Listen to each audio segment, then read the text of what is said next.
నమస్తే breaking news చూస్తున్నాం. సాయిధరమ్ తేజ్ సినిమాకి సంబంధించి తెలంగాణ నార్కోటిక్ బ్యూరో నోటీసులు జారీ చేసింది. తెలంగాణ సర్కార్ రేవంత్ రెడ్డి వచ్చిన తర్వాత ఇది ఇలా ఇవ్వడం అంటే సినిమాలకు సంబంధించి చూసుకుని ప్రతిదీ కూడా అంటే కొన్ని రూల్స్ అండ్ రెగ్యులేషన్స్ కూడా చేంజ్ అయినాయి సర్కారు మారిన తర్వాత కూడా తెలంగాణలో. సో మరి ఈ అంశానికి సంబంధించి మనం మరిన్ని విషయాలు చూసుకున్నట్లయితే గాంజా శంకర్ టైటిల్తో ఆ సినిమా గ్లిమ్స్ అనేది రిలీజ్ అవ్వడం జరిగింది 4 months బ్యాక్. సో దానికి ఇప్పుడు తెలంగాణ నార్కోటిక్ బ్యూరో నోటీసులు జారీ చేసింది చిత్ర బృందానికి. సో ఖచ్చితంగా ఈ టైటిల్ అనేది యువత మీద ప్రభావం చూపేటువంటి అవకాశం ఉంది అని చెప్పేసి అని పేర్కొనడం జరిగింది నోటీసులో. అంతేకాకుండా ఈ సినిమాకి సంబంధించిన ట్రైలర్ కూడా యువతపై ప్రభావం చూపిస్తుంది కాబట్టి ఇలాంటి కైండ్ ఆఫ్ సీన్స్ కానీ లేకపోతే పదాలు కానీ ఈ అంశాలకు సంబంధించిన ఇవన్నీ కూడా యువత మీద ప్రభావం చూపించే అవకాశం ఎక్కువగా ఉంటుంది కాబట్టి ఇలాంటివి సినిమాల్లో సీన్స్ కానీ ఉండకూడదు అన్నట్లుగా నోటీస్ ఇచ్చినట్టుగా తెలుస్తుంది. ఇది సాయిధరమ్ తేజ్కి 17వ సినిమా. టైటిల్ కనుక చూసుకున్నట్లయితే టైటిల్ తగ్గట్లుగానే గ్లిమ్స్లో మనం చూసుకున్నట్లయితే చాలా మాస్ లుక్ ఉన్నట్టుగా అనిపిస్తుంది సాయిధరమ్ తేజ్కి సంబంధించి. మరి ఈ అంశానికి సంబంధించి మరిన్ని విషయాలు మనతో మాట్లాడడానికి ఈరోజు మనతో పాటు ఉన్నారు సీనియర్ జర్నలిస్ట్ యజ్ఞమూర్తి గారు ఉన్నారు, వారితో మాట్లాడదాం. హలో యజ్ఞమూర్తి గారు. మార్నింగ్ అండి. సో సాయిధరమ్ తేజ్ సినిమా ఏదైతే ఉందో గాంజా శంకర్ ఆ చిత్ర బృందానికి తెలంగాణ నార్కోటిక్ బ్యూరో నోటీసులు జారీ చేసినట్టుగా తెలుస్తోంది. సో తెలంగాణ సర్కార్లో రేవంత్ రెడ్డి సర్కార్ వచ్చిన తర్వాత ఇలా సినిమాలకు సంబంధించి నోటీసులు జారీ చేయడం ఇది మొదటిసారి అన్నట్టుగా కూడా వార్తలు వస్తూ ఉన్నాయి. దీని గురించి మీరు ఏం అప్డేట్స్ ఇస్తారు?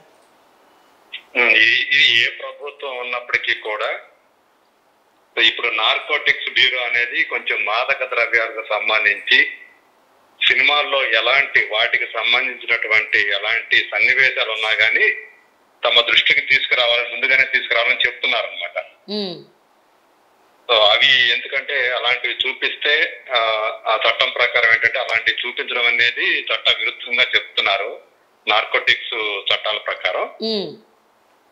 అవి యువత మీద చెడు ప్రభావం చూపించే అవకాశం ఉంటుంది కాబట్టి అలాంటి సన్నివేశాలు ఏమన్నా ఉన్నా కానీ వాటినన్నింటినీ కూడా తొలగించాలని చెప్పేసి ఇదివరకు కూడా చెప్పి ఉంటున్నారు వాళ్ళు. గతంలో కూడా కొన్ని సినిమాలకి జరిగింది అలా. సో ఇప్పుడు ఇది ప్రభుత్వం ఏదైనప్పటికీ కూడా అయితే మొత్తానికైతే ఇప్పుడు ఇంకొంచెం సందీప్ శాండిల్య డైరెక్టర్ గా బాధ్యతలు తీసుకున్న తర్వాత యాంటీ నార్కోటిక్స్ బ్యూరో తెలంగాణ ఆయన ఇలాంటి సినిమాలకు సంబంధించి సినిమాలు కానీ ఏదైనా సరే సోషల్ మీడియా ఏ మీడియం అయినా సరే అందులో వాళ్ళ దృష్టికి వచ్చిందంటే ఇమీడియట్ గా వాళ్ళు నోటీసులు జారీ చేయటం. సో అలాంటి ఏమైనా ఉన్నా కానీ అవి తొలగించాలని చెప్పే సినిమాల్లో కనుక ఉంటే కనుక అవి తొలగించాలని చెప్తున్నారు. ఇప్పుడు గాంజా శంకర్ అంటే డైరెక్ట్ గానే వాళ్ళు గంజాయి టైటిల్ లో గంజాయి అని పెట్టినట్టే కదా. సో ఆ టైటిల్ తోటి ఒక హీరోని అలా చూపించడం అనేది ఆయన అభిమానుల్లో అలాగే యువతలో టీనేజ్ పిల్లల్లో వాళ్ళలో చెడు ప్రభావాన్ని వాళ్ళు ఫాలో అయ్యే వాళ్ళు ఎక్కువ ఉంటారు. మనకు తెలుసు సినిమా హీరోల్ని మన తెలుగులో కానివ్వండి మన తెలుగు రాష్ట్రాల్లో కానివ్వండి మిగతా భాషల్లో కానివ్వండి మొత్తం ఓవరాల్ గా ఇండియాలోనే హీరో వర్షిప్ అనేది చాలా ఎక్కువ మన దగ్గర. కాబట్టి అలాంటి ఎక్కువ వాళ్ళ మీద చెడు ప్రభావం చూపించే అవకాశం ఉంటుంది కాబట్టి గాంజా అనే పదాన్ని తీసేయమని చెప్పేసి వాళ్ళు నోటీసులు ఇచ్చినట్టు మనకు సమాచారం. అంటే ఇప్పుడు ఈ మధ్య కాలంలో ఏంటంటే మాదక ద్రవ్యాలకు సంబంధించి ఈ డ్రగ్స్ అనేవి సినిమాల్లో చాలా విరివిగా మనకి కనిపిస్తూ ఉన్నాయి. ఇదివరకు ఏంటంటే విలన్లు లేదా రౌడీలు గూండాలు అలాంటివి సేవించే వాళ్ళు వాడేవాళ్ళు అని చెప్పి చూపించేవాళ్ళు. ఇప్పుడు ఎలా అయిపోయిందంటే హీరోలే వాళ్ళకి ఇప్పుడు మనకు తెలుసు మాఫియా కింగ్ పిన్లుగా డ్రగ్ డీలర్స్ గా స్మగ్లర్స్ గా ఇప్పుడు సినిమాల్లో మనకి హీరోలు దర్శనమిస్తూ ఉన్నారు. అవును, ఎర్రచందనం స్మగ్లర్స్ గా కూడా మనకి హీరోస్ అంటే నెగిటివ్ యాక్చువల్ గా అయితే నెగిటివ్ రోల్స్ అనేది విలన్లే ఉండేవాళ్ళు. ఇప్పుడు హీరోలే నెగిటివ్ రోల్ చేస్తున్నారు, దాన్ని హీరోగా చూపిస్తున్నారు. సో అలా కాబట్టి ఇది గాంజా అనే పదం తీసేయమని చెప్పేసి వాళ్ళు నోటీసులు జారీ చేశారు. పైగా ఏంటంటే ఇది 4 అక్టోబర్ లోనే దీనికి సంబంధించిన ఈ సినిమా టీజర్ రిలీజ్ అయింది. గాంజా టైటిల్ తోటి ఆ టీజర్ రిలీజ్ అవటం, అందులో చిన్నప్పటి నుంచే చదువు ఆపేశాడని, అన్ని అవలక్షణాలు ఉన్నాయని చెప్పేసి ఆ హీరో క్యారెక్టర్ ని ఎలివేట్ చేస్తూ ఆ డైలాగ్స్ చెప్పడం, అంటే గంజాయి అమ్మేవాడిగా అందులో గంజాయి మొక్కను కూడా మనకు చూపించారు అందులో. సో అందులో ఒక స్టార్టింగ్ లోనే ఒక చిన్న పాప డైలాగులు కూడా వస్తాయి కదండి యజ్ఞమూర్తి గారు. సో ఇలా సూపర్ మ్యాన్, స్పైడర్ మ్యాన్ కాకుండా ఏదైనా లోకల్ మ్యాన్ హీరోకి సంబంధించి నాకు స్టోరీ చెప్పు నాన్న అని చిన్న పాప అడగడం, అప్పుడు హీరోకి సంబంధించి ఇలా మీరు చెప్పినవన్నీ మాటలు వస్తూ ఉంటాయి. సో దాన్ని బట్టి మనకి ఆ క్యారెక్టరైజేషన్ ఎలా ఉంటుంది అనేది అర్థమైపోతుంది. సో టైటిల్ పెట్టడము అంటే గంజాయి సేవించేవాడే కాదు, గంజాయి అమ్మేవాడిగా కూడా మనకు ఆ సినిమాలో హీరో కనిపిస్తాడని అర్థమవుతుంది. యాక్చువల్ గా ఏంటంటే ఇలాంటి సినిమాలు మామూలుగా అయితే ముందు వేరే వేరే డిపార్ట్మెంట్ వాళ్ళు అబ్జెక్ట్ చేయడం అనేది సాధారణంగా జరగదు. సినిమా అంతా తీసిన తర్వాత సెన్సార్ దగ్గరికి వెళ్ళిన తర్వాత సెన్సార్ వాళ్ళు వాళ్ళ ఏదైతే సెన్సార్ నిబంధనలు ఉన్నాయో, రూల్స్ అండ్ రెగ్యులేషన్స్ ఏవైతే ఉంటాయో వాటికి అనుగుణంగా ఇందులో ఉందా లేదా అని చూస్తారు వాళ్ళు.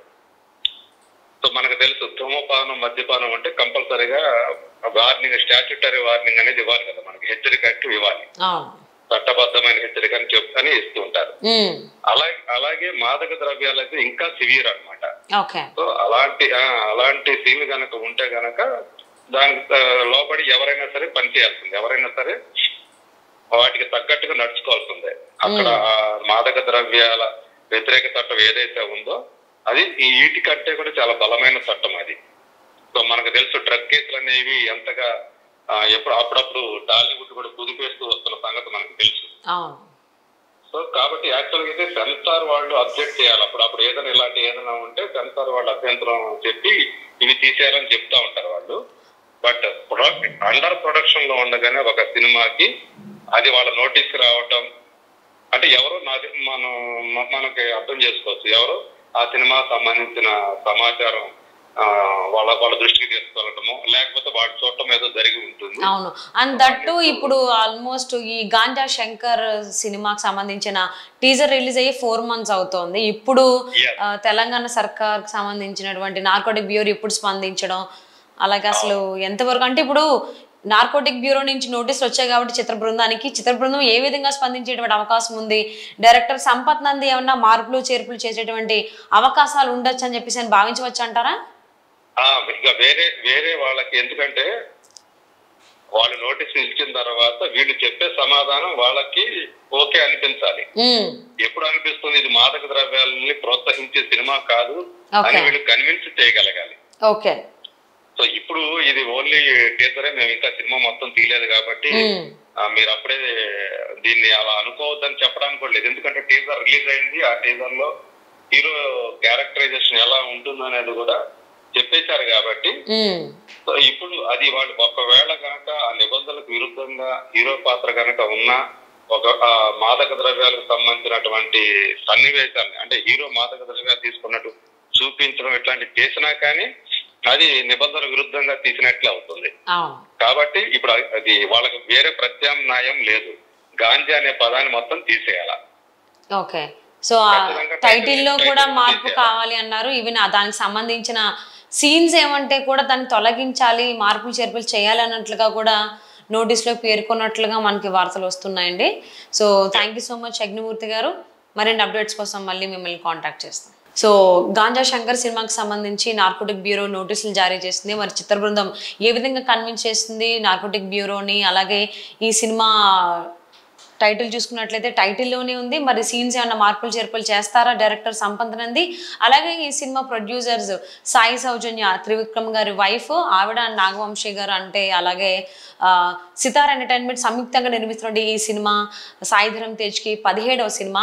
విరూపాక్ష సినిమాతో 100 కోట్ల క్లబ్లో చేరిపోయినటువంటి సాయిధరం తేజ్కి ఇది నెగిటివ్ ఇంపాక్ట్ చూపించేటువంటి అవకాశం ఉందా, లేకపోతే ఏ విధంగా ఉండబోతుందని రాబోయే రోజుల్లో తెలుసుకుందాం అండి. Thanks for watching our channel.